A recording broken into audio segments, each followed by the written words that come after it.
Billionaire's Instant Pride Part 70. Halos manlabo na ang mga mata ko dahil sa mga luhang gumaharang sa paningin ko. Halos hindi ako makahinga kakahikbi dahil kanina pa bumubuhos ang mga luha ko. Sobrang bigat ng nararamdaman ko at sobrang sikip ng dibdib ko. Sorry. Bulong ko sa hangin habang iginagala ang mga mata ko para maghanap ng masasakyan. Kakalabas ko lang ng hotel para kunin ang ilang gamit ko at ilang pera na gagamitin ko para makauwi sa amin. Wala na akong balak pang dalhin ang mga damit ko at ang lahat ng perang galing kina Lolo Henry at Uriel. Wala akong karapatan na dalhin yun. Dapat ngay ako pa ang magbayad sa kanila sa dami ng atraso ko sa kanila. Sa tindi ng sakit na inihatid ko sa mga puso nila. Hearing Logan's story finally cleared everything to me. His stories made sense. He made me understand my glory and dreams. Lahat ng mga katanungan sa isipan ko ay nasagot na rin sa wakas. But how I wish I didn't have the answers. How I wish na sana hindi ko nalang naalala ang nakaraan. I believe Logan's story. Halos lahat ng mga sinabi niya ay tugma sa mga napapanaginipan ko. Sa mga imaheng bigla-bigla nalang sumusulpot sa isipan ko. I am Kay, and I am the one who broke Uriel's heart. I am the one who took his father away from him. I am the one who made him suffer for years. The one who took the bliss in his heart. At kahit hindi ko man naaalala ang lahat, alam ko sa sarili kong mahal ko siya. Alam ko sa sarili ko na mahal, na mahal, na mahal ko siya. Tuluyan kong naintindihan kung bakit unang kita ko pa lang ay lumundag na ang puso ko sa hindi ko malamang dahilan. My heart knew him. My heart remembered what my mind couldn't. But none of that really matters now. Ayoko nang ipilit pa ang sarili ko sa kanya, sa pamilya niya. Tama na ang bighati na binigay ko sa kanila. Napaupo na lang ako sa gilid ng daan dahil sa labis na panghihina ng mga binti ko. I cried harder than I ever did before. Wala na akong pakialam kung pagtinginan man ako ng mga tao. I just want to let everything out. I just want to lessen the weight that has been pressing me down. Gusto ko lang makahinga ng maluwag. I'm sorry, Uriel. Nanginginig ang mga labi kong bulong habang patuloy sa pag-agos ang mga luha ko. I'm really sorry. Napahawak na ako sa dibdib ko dahil daba ko na ang pakiramdam na tila pinipiga na to sa sobrang sakit. Ibang klase pala talaga ang sakit na dala ng pagmamahal. Mas matindi, mas mahirap, at mas mabigat. I want to run to him right now. I want to wrap my arms around his body and just cry on his chest. But I couldn't do that. I couldn't be any more near him or I'll just hurt him even more. I'll just break his heart over and over again. Huminga ako ng malalim. Ilang beses ko yung ginawa hanggang sa makaya ko nang tumayo. Pumara na rin ako ng taxi at pinakiusapan to na kung pwede ay ihatid ako sa probinsya namin. Siguro'y nasa 2 hanggang 3 oras ang biyahe, kaya sinabihan ko ang driver na magbabayad ako kahit na magkano pa, ihatid niya lang ako. Desperado na akong umuwi, dahil ang bahay lang namin ang alam kong pwede kong puntahan ngayon. I have nowhere to go, other than my parents' warm embrace. Laking pasasalamat ko na pumayag ang driver. Agad na akong sumakay at doon ko itinuloy ang pagdadalamhati. Ang pagsisisi sa sarili ko dahil sa kamalasang dala ko sa buhay ni Riel. Ako ang rason kung bakit namatay ang kaisa-isa na lang niyang magulang. Prinotektahan ako nito and that just makes me even more guilty. I couldn't stop feeling bad about it. I couldn't stop blaming myself. Kung hindi lang sana ako dumating sa buhay niya, his life would certainly be better than now. Best even. Sa sobrang pagod na nararamdaman ko emotionally, ay nakatulog ako. Nagising na lang ako nang gisingin ako ng driver para i-inform ako na nakarating na kami sa probinsya. Nagsabi lang ako na ibaba niya ako sa terminal dahil sasakay na lang ako ng tricycle papunta sa amin. Pagkabayad ko sa kanya, ay nagpasalamat ako ng gusto bago ako tuluyang lumabas. At habang naghihintay ng tricycle, ay inayos ko ang sarili ko. Pinahid ko ang lahat ng bakas ng luha sa aking mukha. Itinali ko rin ang buhok ko, kasabay ng paghinga ko ng malalim. Ilang beses ko yung ginawa, para kahit papaano ay gumaan ang pakiramdam ko at magawa kong umiti kahit pilit man lang. Ilang sandali pa ay nakasakay na ako ng tricycle. Binuksan ko ang cellphone ko para tingnan ang oras. 10:00 na ng gabi. I-off ko na sanang muli ang cellphone ko nang sunod-sunod na dumating ang mga text sa akin ni Logan at Yuriel. At isa lang ang nilalaman nun, nasaan ako. Ang ginawa ko nilang ay dine-activate ko ang SIM card ko para hindi na nila ako makontak pa. Sorry, bulong ko. Pagkarating ko ng bahay ay tahimik na ang paligid. Nakapatay na rin halos ng mga ilaw ng kapitbahay at pati na rin ang sa amin.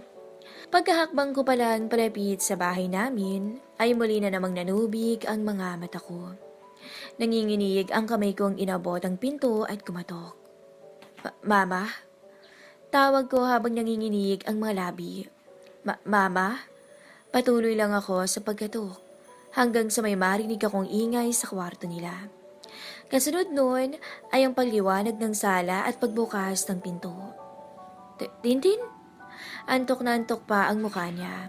Pero kitang-kita ko sa mga mata niya ang pagkagulat at pagtataka nang makita ako. Imbis na sumagot ay niyakap ko lang siya ng maigpit. Hindi ko na sana balak pang umiyak. Pero hindi ko na napigilan nang maramdaman ko ang yakap ng isang ina. Kusang umagos ang mga luha ko kasunod ng paglabas ng mga hikbi sa aking bibig. Hanggang sa humagulgol na ako. Anak! Niyakap ako pabalik ni Mama. Alam kong wala siyang idea kung ano ang nangyayari sa akin. Baka sa boses niya na naguguluhan siya.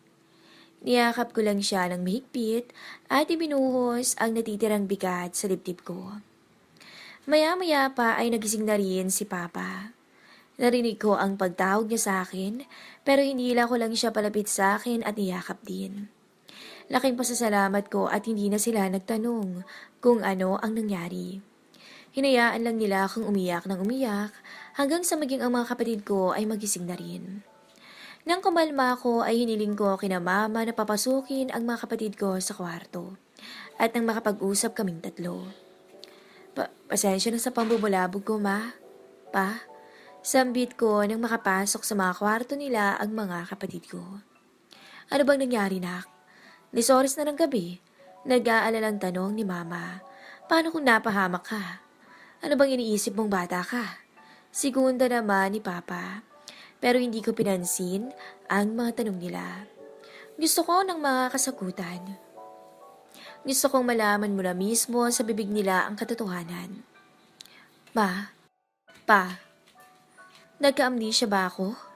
Naaksidente ba ako nung bata pa ako? Sunod-sunod kong tanong sa kanila at kita ko sa mukha nila ang pagkabigla. Tila binuhusan sila ng malamig na tubig at nagkatingin ang dalawa. Anak, kasi Ma, may mga alaala kung ngayon lang lumitaw. Dagdag ko pa. Kaya please, sabihin niyo sa akin ang totoo. Muli silang nagkatinginan bago huminga ng malalim si Mama at marahang tumango. Huminga siya ng malalim at lumapit sa akin, sabay abot ng 2 kamay ko at marahang pinisil ang mga yun. Hindi na sana namin sasabihin sa iyo ang tungkol doon dahil akala namin hindi na babalik ang alaala mo.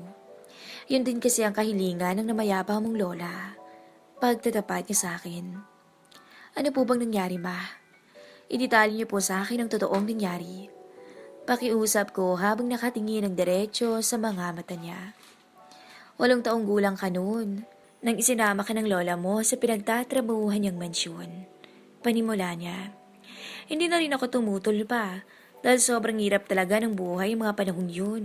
At hindi ko kayo kayang buhay ng sabay-sabay ni Chester at Pinky. Pero, tuluyan ang nabasag ang boses niya bago nanubig ang kanyang mga mata. Pero sana pala hindi na lang ako pumayag. Sana pala ginapang ko na lang kayong tatlo ng mga panahong yun. Sana hindi nangyari sa yun. Niyakap niya ako ng sobrang higpit. Sorry, nak. Sorry. Nalaman na lang namin mula sa lola mo na naaksidente ka at nakoma ka ng ilang linggo. Pagsabat ni Papa. Sinabi niya sa amin na bumangga ang sinasakyan niyo. At dahil doon, nagka-amnesia ka. Yun lang po ba? Tanong ko. Yun lang, anak. Sabi ni Mama. Hindi na sinabi pa sa amin ng lola mo ang ibang nangyari. Dinala niya hanggang sa hukay ang mga detalyeng yun. Dagdag niya. Yun lang ba ang rason kung bakit ka umuwi? Tila nagdududang tanong ni Papa. Mabilis akong umiling. Ayoko nang magsinungaling pa. Pagod na akong maglihim sa kanila. Hindi po. May nalaman po ako na siyang dahilan kung bakit ako umuwi rito ngayon. Panimula ako at ikinuwento ko ang lahat-lahat. Pero hindi ko sinabi ang tungkol sa pagpapanggap ko. Hindi ko yun kayang sabihin sa kanila. Sinasabi mo ba na si Tisoy ang apo ng amo ng lola mo? Gulat at tugon ni Papa. At kasama mo ang ama niya nang aksidente ka? Tanong naman ni Mama. Opo. Tipid kong sagot. At hindi na napigilang maiyak. Hindi ko siya kayang harapin. Hindi ko alam kung may mukha pa ba akong maiyaharap sa kanya. Pagtatapat ko at yumakap sa kanya ng mahigpit. Sobrang hirap, Ma. Sobrang hirap. Niyakap ako ng mahigpit ni Mama. Nandito lang ako, nak. Nandito lang si Mama. Mas lalo pa akong naiyak dahil sa sinabi niya. At kahit wala mang sinasabi si Papa ay yumakap din siya sa akin at dinig ko ang mahihinang paghingos niya. Nasa kalagitnaan kami ng pagdadrama nang makarinig kami ng pagtigil ng sasakyan sa tapat ng bahay namin. Kasunod nito ay ang sunod-sunod na pagkatok sa aming pinto. Biglang bumilis ang tibok ng puso ko. Pero mabilis akong umiling dahil ayokong umasa. Pero nang buksan ni Papa ang pinto, ay napaluhan na lang ako nang makita ko si Uriel. Good evening po, Tito and Tita. Pasensya na po sa abala, pero gusto ko po sana kayong makausap. Magalang niyang sabi, bago siya tumingin sa akin. Pati na rin po ang anak niyo. Ayaw ka makausap ng anak ko, Tisoy. Umuwi ka na. Matigas na sabi ni Papa. Maging kami ng asawa ko ay ayaw ka makausap. Please, Tito. Anya bago ako muling tinignan. Christine, let's talk, please. Tumayo na rin si Mama at nilapitan si Uriel. Iho, bumalik ka na lang sa susunod na araw. Sa ngayon ayaw ka pang makausap ng anak ko. Mahinahon niyang sabi. Huminga ng malalim si Uriel bago siya yumuko at dahan-dahang lumuhod sa tapat nila. I'm begging you. Nakikiusap po ako. Let me talk to your daughter, please. Nakagat ko ang labi ko sa sakit nang makita ko ang ginagawa niya. Nanikip ang dibdib ko at hindi napigilan ang pagkagos ng mga luha sa aking mga mata. Please, pagsusumamo niya bago ako tiningnan. Even just a minute. Christine, please. Napayak na lang ako bago tumayo. Dali-dali akong lumapit sa kanya at pinatayo siya. Tumayo ka nga, Uriel. Tumayo ka. Sambit ko. Hinawakan niya ang kamay ko at yakap ako ng maigpit. Kasabay ng pagpatong niya ng baba niya sa aking balikat. Let's talk, please. Pagsusumamo niya. Barahan akong tumango. Okay. Let's talk.